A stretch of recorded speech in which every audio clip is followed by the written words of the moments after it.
తాను కాంగ్రెస్ పార్టీలో చేరినట్లు కడియం శ్రీహరి మరోసారి బహిరంగంగా ఒప్పుకున్నారు.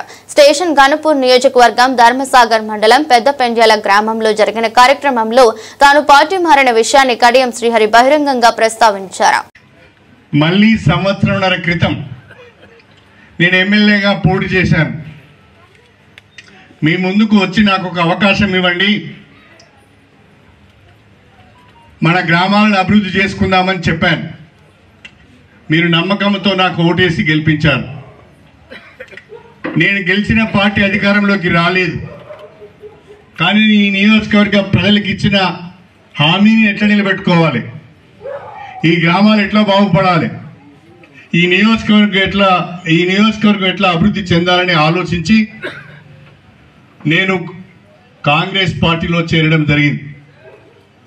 రాష్ట్రంలో కాంగ్రెస్ ప్రభుత్వం ఉన్నది. ముఖ్యమంత్రిగా గౌరవనీయులు రేవంత్ రెడ్డి గారు ఉన్నారు. రేవంత్ రెడ్డి గారు స్వయంగా పిలిచి, అన్న మీరు మా పార్టీలోకి రండి,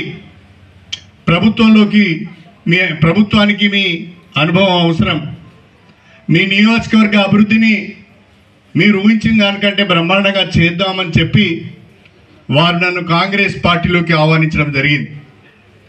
ఈ నియోజకవర్గం యొక్క అభివృద్ధిని దృష్టిలో పెట్టుకొని ప్రభుత్వం అండ ఉంటేనే, ప్రభుత్వ సహకారం ఉంటేనే అభివృద్ధి చేయగలుగుతామని ఆలోచించి నేను కాంగ్రెస్ పార్టీలోకి వచ్చి సంవత్సరం